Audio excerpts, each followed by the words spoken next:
Hey, deserving listeners, Love is Blind. My name is Dr. Kirk Honda. I'm a therapist and a professor. Keep in mind that everything I'm saying is completely speculative based on an edited reality TV show, so take it with a grain of salt. Let's watch. In it? Yeah. She's crying. She's basically just saying, like, I'm so sick and tired of, like, reality TV. Like, I think, like, celebrating shitty men and, like, how they treat girls and, like, how they treat others and, like, everything. Yeah. Do you want to watch it? I think she is referencing me. Yeah. Yeah, and Okay. I had seen it. When? Literally when we were... Okay, so to catch you up, Ben and Sarah are hanging out and everything's going well. Just before this, they were talking about how amazingly in love they are and how wonderful things are going, and it just has the look of a yes, yes at the altar, and then there's this kind of lull, and I'm thinking usually they edit away from this because it just looks like they're looking at their phones and wrapping up.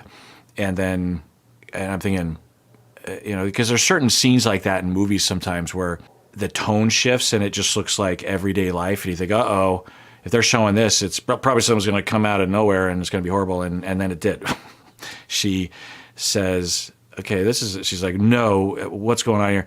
And she says that there's this TikTok video of this woman who is not showing her face and not naming any names, but she is talking about how they're filming Love is Blind or reality TV in Minneapolis right now, and I'm so sad, and I can't believe that these shows elevate toxic men. And she presents it to him, and he immediately says, she's talking about me. I know her.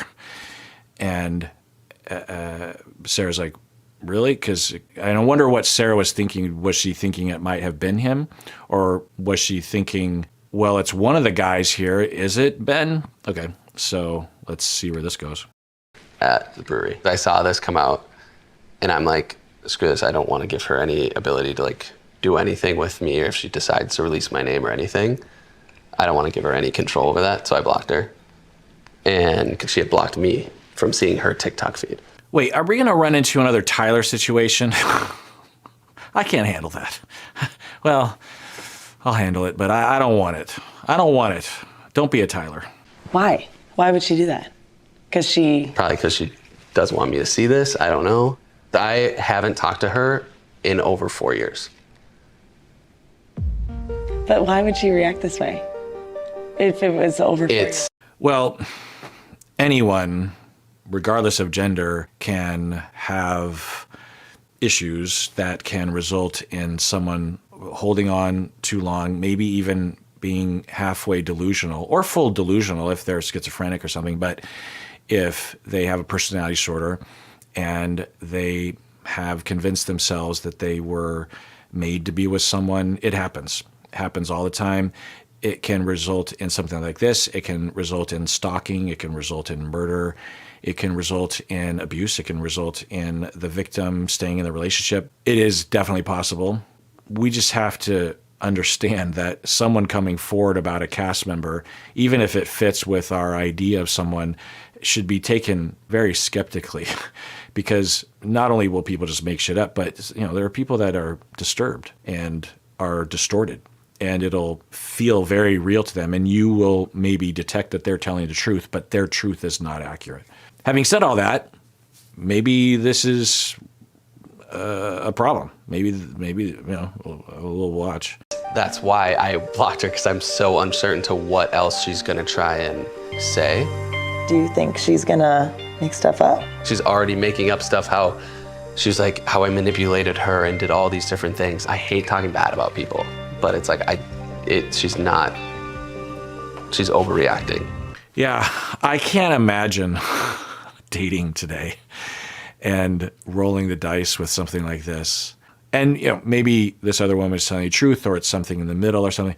So if you're Sarah, this would be at least mildly concerning because you're about to get married. That's what intensifies this. If you're just dating, you're like, well, I got time to figure this out. Sounds like I can believe him. But if there is something there, I'll see it because, we'll date for a long time, and I'll watch out for that. And if I don't see anything, then I'll just, that other woman was having a bad day or something. But given that you have so little time to figure this out, right, and you don't have time to test it out, even if she could determine one way or the other with this other woman as to whether or not it's credible or not, that doesn't necessarily mean one way or the other with him moving forward, right? This other woman could be completely lying, and he could be a horrible human being. And he just is good at keeping it together for the time before the marriage. It's not likely, but let's see how Sarah manages this. Tinder, I think. Never even hooked up. Never hooked up? Never hooked up. Never? Because I wish I could give you a more like, yeah, it was a dramatic breakup. I didn't treat her well because of this reason, or, I don't feel proud of this or that. But like, I just honestly don't remember.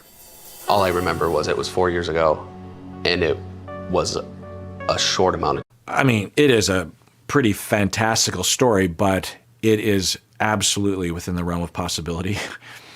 I think maybe people in society might have an easier time if the genders were reversed. I don't know if that's true, but to imagine that a guy would obsess and feel like he possesses the woman and won't let go and pursues and overpowers and scares and intimidates.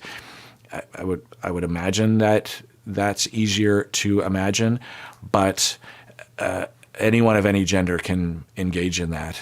And the way that this is looking on the surface anyway is potentially more in line with the typical way in which women will do things like this. Men in general will, when they are in a space, and who knows what this woman's going through, but that semi-delusional place and that desperation and the suffering is great. Men will tend to become violent and controlling and stalking, whereas women are completely capable of doing all those things as well, but on average, they tend to be less violent and more attempting to use emotion and relationships to affect or manipulate the other person.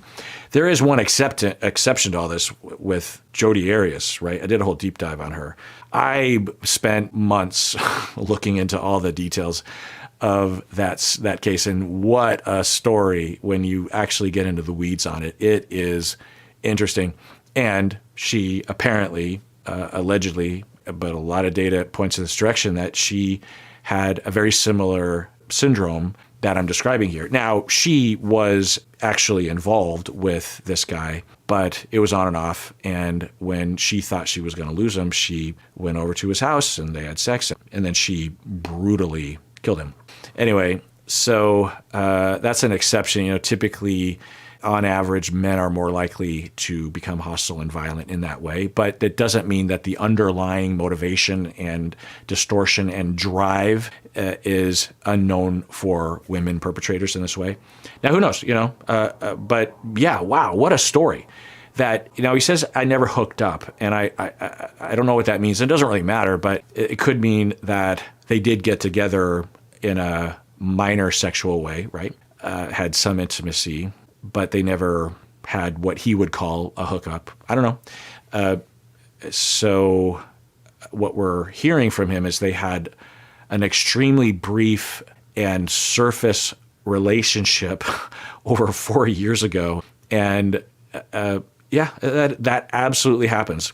If that were the case, I wouldn't be surprised if she were psychotic, which absolutely can happen, unfortunately, in that the individual is actually delusional. They are having episodes. Sometimes it can be just regular delusions with schizophrenia, or it could be bipolar disorder, right? In that there are cycles to it. So who knows? But it wouldn't be the first time that would. I'm really curious how Sarah's going to handle this, because I wonder if Sarah, given, I think, some indications that she would have a firm grasp on how women are often mistreated and how it's important to hear women out when they are making claims like this, right? It's such a common thing to reject this. Now, some people will say, believe all women, which is absurd. No. But the notion that historically and still, that when victims come forward of any gender, but maybe particularly women. I mean, the thing that I say is listen to victims. Do not shun, stigmatize, victim blame, and ignore victims. Listen and be there. You don't have to believe them the first time that they open their mouth. That's stupid. But do not do what is almost always done, which is to shun them and get them to shut up and tell them that they're lying or they're trying to get attention, or even lock them up because you believe that they've committed a crime when they're just coming forward with their victim status, or they're having a story of them being victimized. So for some people, they will, for good reason, when they hear something like this, because this other woman is claiming that, right, that you would pause and really want to hear it out, or go too far and just assume that it's true. And I've seen that online. If someone, it's not the norm. I would say that the norm and the dominant reaction when anyone steps forward is to discount and ignore and stuff. I've done whole deep dives on this, with Diddy, with Sean Combs. I think a common misunderstanding is that all of a sudden people are coming forward. No, people have been coming forward for decades, going to the police, family, or Larry Nassar, the Olympic trainer who for decades was harming girls. You think, oh, well, around the time that it was in the news, women were coming forward, victims were coming forward. Yes, but other victims had been coming forward for decades to the police, to their parents, to the Olympic Committee, all that stuff. And guess what? They were ignored. They were told that they were crazy. People looked the other way, even the police. Like, there's this one detail with the Larry Nassar. I've done a deep dive on that too. So one of his victims went to the police, and they were hearing a victim say, he is touching me inappropriately. I'll avoid the full phrases here in this video. And so the police are like, huh. And then they go, they investigate, and they ask Larry Nassar to, what's going on here? And Larry Nassar, oh, you don't understand. So in order to do the kind of evidence-based medicine that I engage in regarding training with these gymnasts, it involves getting up into their business regarding their muscles and stuff. And yeah, I get a little close to some of the regions, but it's all in the up and up, and there's a lot of evidence, and this is the standard of practice and all that kind of stuff. So the police, instead of seeking a second opinion, which if they had asked any other trainer, they would have said, no, yeah, you get up in their business kind of, but not like that. They didn't do that. The police didn't ask for another opinion. They looked into it further and said, okay, well, Larry Nassar, accused harmer of children, come on in and explain that to us. And then he came in and explained it. And the police said, oh, okay, well, then we're good. And they closed the case. And that isn't even the worst of all the stories in the Diddy, Larry Nassar, Harvey Weinstein, and particularly the Brian Epstein case. I mean, it's all over the place. And whether we want to talk about Kevin Spacey or listen to my deep dive on Diddy, I go through all that stuff. So yeah, when people come forward, and I say people because it's not like men coming forward are welcomed or listened to or believed, So it's not, in my mind, a problem for women. It's a problem for everyone, including women.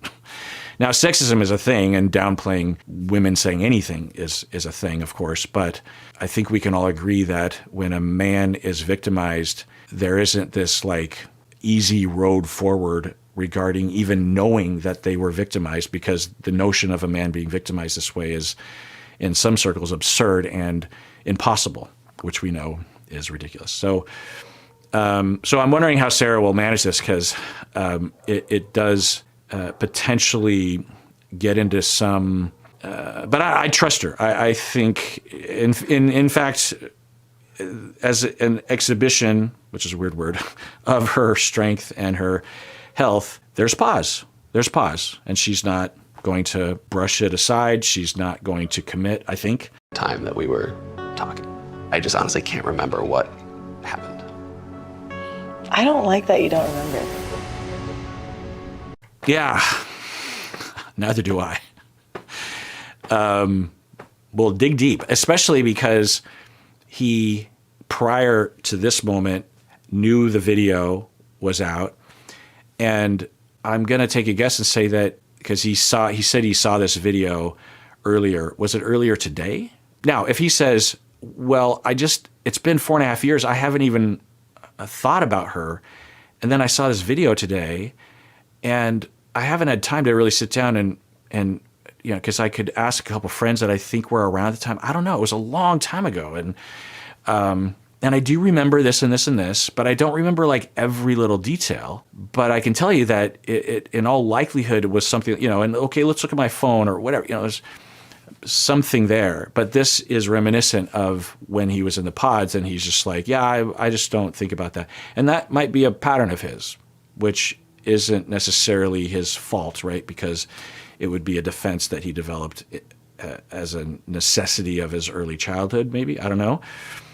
Or this is a manipulation, or he gets stubborn. I could see that as well. Of he doesn't want to talk about it, and in his stubborn mind is like, well, I told her I don't remember, so move on, lady. But if he were not to be stubborn and rigid, he would allow for, okay, well, if I put myself in her shoes, then I could see how there would be a little concern there. So we'll see how he manages it here. Proud of this or that. But I just honestly don't remember. All I remember was it was 4 years ago, and it was a short amount of time that we were talking. Yeah, I'm rewatching that bit because I'm really because I'm wondering if we're going to get more information. Is this season just going to be filled with all these mysteries that don't really feel like mysteries? I just honestly can't remember what happened. And you would, and maybe he will, but you'd think he'd have more to say. But he did say he does not want to talk bad about people. And I also wonder if he wants to talk with her about it away from the cameras, which would actually, that would be, if I'm reading it right, and he is telling something close to the truth, that would be the moral thing to do and the safe thing to do. Because if you say something that is even true about this woman, then it might get in the show, and then that might trigger her and cause her to want to do something or even take legal action or something. And it would just be, your primary concern is that you want Sarah to understand, and you don't need the cameras and everyone in the world to understand you're really focused. So you're just like, oh, wait. And Sarah came across this video while the cameras were there. I'm going to hope that is the case. And there's some evidence that might be the case because we saw that in the pods they talked about BLM and equality and George Floyd and others things, and he really just shut down and had a pretty strange I just don't really think about that stuff. But then we heard that they had at least more conversation, but at the very least very satisfying conversations for her about equality and religion and fairness. And they didn't go into detail, but it sounded at least somewhat elaborate. And so this could be another example of that. I guess I'm hoping that's true because the way he's responding here, it's sus. I don't like that you don't remember. How do you not remember, Ben? Because it was legit. Yeah. Come on, tell me. Legit, I remember my relationships. Oh, what I was going to say is that, yeah, it is sus that he doesn't remember, but there's a chance, or at least I guess I would hope, that he would at least have some elaboration, that he would say something like, okay, so let me tell you the whole story. Here's what I remember, and I first noticed something like a year later, and I saw something, and because people were pointing me at it, and then this happened, and then this happened, and I was like, what's going on? And honestly, the way that it looks to me is I think there might be something. I think she might be mentally ill. And there was even something I heard that I do remember, there's details in there, maybe, or maybe it's something else, some other story of details. But what I was getting at earlier was if that is true, something like that, he would not want to say it in front of the cameras. And I'm guessing that they have the opportunity as cast members to say, Sarah, I want to talk about cameras. Can we adjourn? This is too sensitive. I don't want, and you don't want this to get out there because this other woman could sue us. So let's cut and let me talk with Sarah. I don't know. I guess I'm hoping giving you the benefit of the doubt because I have hopes mainly, I guess, for Sarah and her relationship. one date with and then met up at like bars, like going out for a few weekends, and then didn't talk to after that. And what I remember was that I just ghosted her. I can't tell you why I ghosted her. I can't remember, you know, what we talked about or anything like that. I don't know. Why is she crying if you just ghosted her? Yeah, especially since you have almost no track record with someone and no data, and all the data that you have could be manufactured by him and all of his friends, right, and his family. You just have no idea, and that's why people typically wait longer to get married, right? But it is rational for her to be like, what's going on here? And it is a fantastical story. And I wouldn't be surprised if a lot of people would say, that's impossible. That would never happen. But I'm here to tell you, as a mental health worker, that it does happen. I was going to say it's rare, and it is. It's certainly not common, but it's common enough that I wouldn't say it's extremely rare. I would say it's, what percentage? That's hard to know, but a fair percentage of people will suffer from some form of psychosis in their life. And the thing about psychosis, not all the time, is that when someone is going through a psychotic episode, they typically will be psychotic and delusional about dozens of things. And with the internet, they will be psychotic and delusional about those dozens or hundreds of things on the internet. And you won't, as a viewer, be able to detect that they are psychotic necessarily. People who are psychotic, 99% of the time, if you just saw a snippet of them talking, you wouldn't detect that they were psychotic, that they were having a thought disorder, that they were symptomatic. Sometimes you can kind of tell based on the word salad aspect of it, or if they're on particular medications with side effects, sometimes that can be detectable. But the point is that when individuals, particularly when someone's manic and delusional, in addition to that, they will create a wake of destruction behind them as they move through the world. It'll just be, and they stay up all night. So it's 24 hours a day of this. Because if they go out into the world, they often get pushback, right? But the internet doesn't give pushback. They can do whatever they want. So I say all that to just put out there as a possibility that this other woman is doing dozens of things that are problematic. And as one of the random things that she is doing is going after him. And if you could see, and maybe that would help. That would be one of the first things that I would do if I were there, is I would say, well, Sarah, she hasn't blocked you. So maybe just take a look at her TikTok and let's see if there's some evidence of something, who knows? That would be one thing. And that might not produce anything. But if someone was using TikTok and was manically psychotic, it would likely show itself. Ghosting, simple ghosting, if it truly is that. Like, that's what makes it difficult for me to believe she's still crying about it 4 years later. Like, I know. Didn't you go to her house? Yep, it was like one of those where it's like you meet, you date, you on a date. Did you kiss? Yes, I think we kissed. You meet didn't up at the hook up? bar. Didn't hook up, no. Nothing. So there was no communication. Okay, so this is healthy. She is asking questions and is looking for reassurance, but also is, at least somewhat skeptical. And he's handling it well too. He could get real upset and like, I can't believe you're accusing me of that. So this is all healthy. Now, I don't know what really happened. Maybe something really horrible happened. Then there's all sorts of problems here, particularly for him. After that, literally none. I don't even know if we did talk after the 4 years, but I wouldn't be surprised if there's like a DM or something here and there.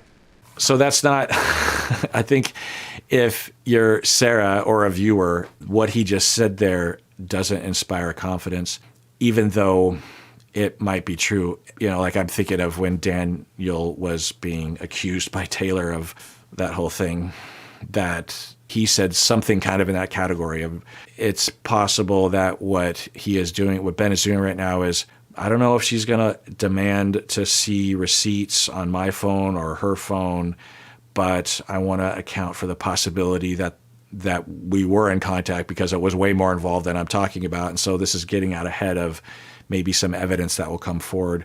And so I'll say, yeah, I don't really remember. And there might be some DMs there, but there's a good possibility that he, social guy, a lot of friends, a lot of people, kind of looks that way. And she might have in a 4-year time span had reached out and, happy birthday or Happy New Year or whatever. And he's just like, yeah, happy birthday, whatever. He just really can't remember. If I were him, I would really try to demonstrate that he's trying to remember, that he would say, okay, so I'll tell you everything I remember. I remember this. I remember that. I remember this. I remember that. I think I remember this, some kind of credible presentation, because the way he's coming across is he's just trying to blow it off. I don't remember. And end of story. So I don't think that helps. Now, that could be an indication that something shady is going on. I don't know. I'll ask you what you think, but you've watched ahead, so in all likelihood.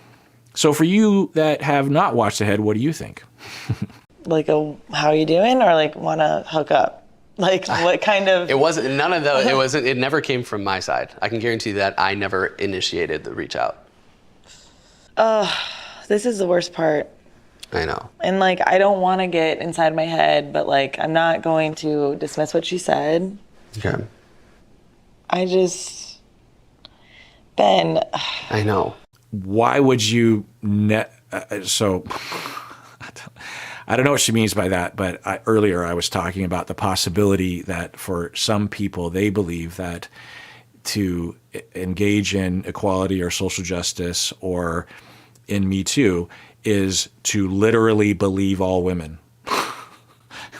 And it's such an absurd notion. Of course, that's absurd, and doesn't help. That is not advocating. That's not helping anybody. It might randomly help some people that are generally not believed when they should be believed. But as a policy, it actually discounts your ability to discriminate between people that are telling the truth, people are lying. The percentage of people that are lying about these kinds of things is very low, but it's still there, Now, at no point, if you're just hearing information from someone, like if she had a friend that said these claims, should you say to the person, well, I'm going to be skeptical of you? No. It depends on what role you're in, right? If you're a police officer or a judge, then you look into it. You look at the evidence and you go over that, right? If you're a friend, then you don't really have a role. You're there to support. And you might in the back of your mind think, well, people make stuff up, but I really like this friend and I trust this friend. I can't know for sure because I wasn't there, but I pretty much believe what my friend is saying. So that's where I'm going. And it might even just be an unconscious kind of decision tree that you go on with that. If you're hearing a random accusation on the internet, you don't have any reason to disbelieve the person, but again, your role is not required to make a call. There's not a lot of consequence for you to say, I believe that person, because you're not in charge of the consequences, So it depends on what role and what responsibility you have.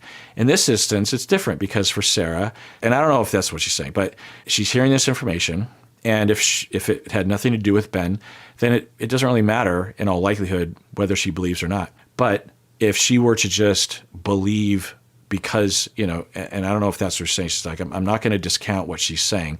Now, maybe what Sarah's saying is, because I don't know you more well, and there's a chance that there's something going on here, I can't just out of hand discount it because I'm not super convinced by what you're saying, and there might not be a way to convince me. I don't know. Now, I will say that solidarity among oppressed groups of people is wonderful for women to stick together, for sure. I hope you get what I'm saying. I don't know. I feel like I'm stepping out on a limb, but I feel like it's not really a limb. Now, you would know if you've watched ahead, and maybe you don't, or maybe a news story has come out or something. But if he's shady, then my God, I guess I should mention that and account for that possibility. It doesn't seem likely, but it could be. If there's something shady going on, or he's lying about any of this, then whoa, yikes, horrible, right? But the way he's describing it, at the very least, what I'll say is the story that he's giving, and given what I'm hearing, what they saw in the video, it is absolutely possible that happened. Absolutely possible. And I want to be clear, I'm not saying anything close. And this goes without saying, but I feel like I maybe need to say this for a few viewers out there, is I'm not saying all this because I'm saying women and their accusations. I hope you know that I'm not saying that. To me, this is an issue of someone that's, regardless of gender, is making a claim online about another person, and that other person she knows well. She doesn't know this other person. Now, should she continue to look into it? Maybe. I would. I'd be like, okay, how do I get it from? And tell me more and show me your phone. Like, if you're telling the truth, then I'm guessing I will find nothing that will be of a problem. And I just kind of need that reassurance. Normally, if we were just dating, I would just give this time. But we don't have the time. So, show me all the shit. And maybe there's something in there that you don't even remember. Maybe there's a text chain that you don't even remember is in there. And I don't know. Do people save all their texts on their phone? I do. It goes back a long time. So maybe not everyone does that. So for her to be concerned and to want to look into it, that'd be totally fine. Other people in Sarah's shoe would be like, well, I feel like I trust you, and I don't know if I should believe you or not, but I'm going to move forward, and eventually I'll get over it or something. There's a lot of different healthy reactions to this, including what Sarah's doing right now. And it was such a small amount of time, I forgot about it. Like, it wasn't something on my mind that I need to come out and tell you. Mm-hmm. I do love you, and I do feel like I want to marry you and that we can live forever. What would help the situation? Nothing. I don't want to dismiss her. Mm-hmm. People evolve. Mm-hmm. People change. Like, knowing you, I love your heart. Your heart is amazing. I'm going to trust your word.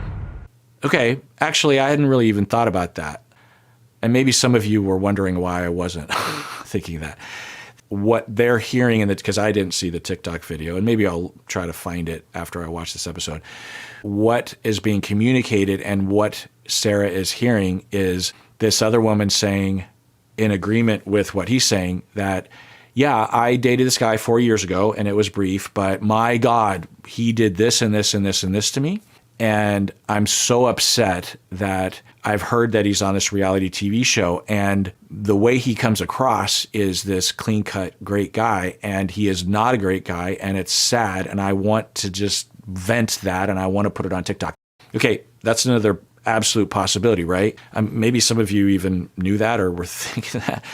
I'm trying to replay in my mind what I heard from that. Anyway, so if that's true, then it would be much easier for Sarah to believe or to wonder if there's some truth there. And what she is saying right here is, look, I care about you and I believe people evolve and I want to believe this person. I don't want to just discount it completely. I don't know why she doesn't want to discount it, but I could imagine maybe why. But it also would be data, right? It's just like, is this some sort of flag I should be paying attention to? It's data. And for you to say you just don't remember, that is super sus. But there's another possibility that both of them don't understand psychosis, which is normal. Because if he did, he might say something, or he could say something like, it's so weird, and the only explanation, because I've been thinking about it a long time because things have happened over the years, and I talked to someone and they actually said that there's a good possibility that this woman suffers from psychosis or periodic psychosis, like with bipolar or something. But I don't know, but he's not saying it's just like, yeah, I don't know. So it's hard to believe him because it's such a leap, right? But psychosis would explain that. But yeah, I don't know. I don't know why I care so much. I guess I just have high hopes for Sarah. But I guess the hope would be that Sarah has a good life. I care about Ben. I like him, but not as much, I guess. And so I guess I would hope that whatever the truth is, that Sarah can figure it out in time. And if she can't figure it out and there's enough reason to be cautious, then maybe don't get married, maybe date. I don't know. But like, I'm telling you now, if more comes out of this, if I find out like there's anything at all, I won't be able to trust you. Yeah. I'm just telling you now, like, I need to know everything. I need you to tell me everything. Is it something? Yeah. Now, I've been hoping from the beginning that what he is doing is saying enough for the cameras, but he wants to, Tyler did something similar and is a big problem, right?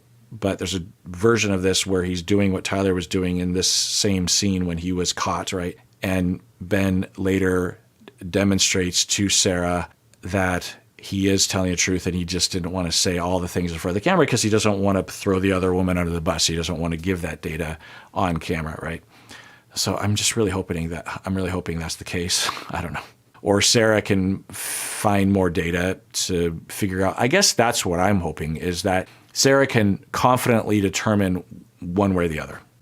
Because if it's a problem, then I would wish that she could find out sooner than later. But if it's not a problem, then also sooner than later. More? Or is it in my head? Didn't realize this was the end of the episode. I never watch these coming up because they always spoil everything. Plus, it's like, I'm going to watch it. You don't have to entice me. So I will stop here. And I don't like this feeling. Dave and Lauren. Joey and Monica. Yay. Anyway, at this point, Devin and Virginia are looking stronger, actually, every day.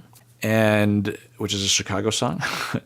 Daniel and Taylor, it's still looking to me, I don't know, you probably know, that Taylor is just not into it and Daniel is very much into it. I watched the scenes where they met both the families, and Daniel's parents are two gems. Taylor's parents are great too. The mom was a little pointed with Daniel, but came around for sure. And I've gotten used to these phrases that the no's at the altar will say. That they'll say these. I might have even said it in a previous video where they will say things like, I don't know if this is what was said, but Danielle would say, "Oh my God, we're perfect. I can't wait to spend the rest of my life with you. We're going to get married. This is so great." And she will say something like, "Yeah, this is just unbelievable," and maybe she's into it, but watching from the outside as someone that I'm like caring for really everybody and like what's happening, and also I guess just kind of curious as to how things pan out. Taylor does that all the time. And I haven't done a mental survey of the previous seasons, and I won't, at least I don't think I will, to evaluate that. Because like I think Bartice did that with Nancy, when they were at the apartment and there was conversations. If you looked at it one way, it's like, oh, he's saying that he wants to marry her. But if you really look at what's being said, you're like, well, it's not explicit. Is he just sort of a sort of indirect communicator or something? And so, and maybe Taylor's like that. I keep saying this, that with Kwame and Chelsea, I thought were sure not going to get married, and they got married and they're still married to this day. So maybe Taylor's just like that. There's some the more that time goes on, the more I am thinking that is a greater possibility. But I still think that, I don't know if it's that Taylor just doesn't like Daniel, or is it attracted to him, or is just sort of overwhelmed with the situation and is just like, yeah, I don't know if I went on the show with the expectation. I didn't know how it would feel. I was hoping that I would meet someone and that I would feel more sure, and I don't feel sure. I like him, but I don't feel more sure. So I'm just going to say no, or I'm going to say no before the altar for that reason. I don't know. Who knows? Ben and Sarah, now I'm like, before I was, yay. And I'm like, oh my God, what's happening? Although when I say that out loud, I'm going to take a guess and say that the two of them can navigate this. But, what if it is something horrible? What if this is something horrible?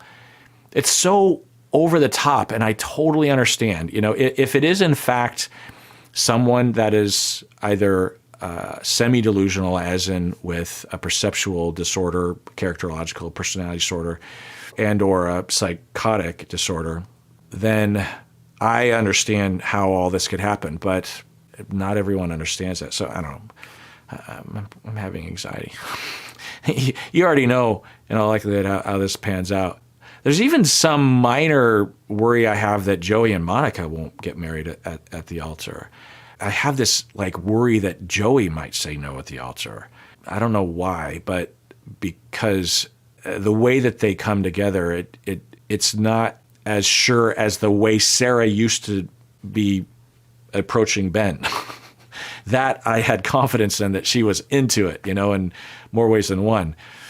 So maybe none of them get married in the end. Wouldn't that be a thing? Huh. Anyway.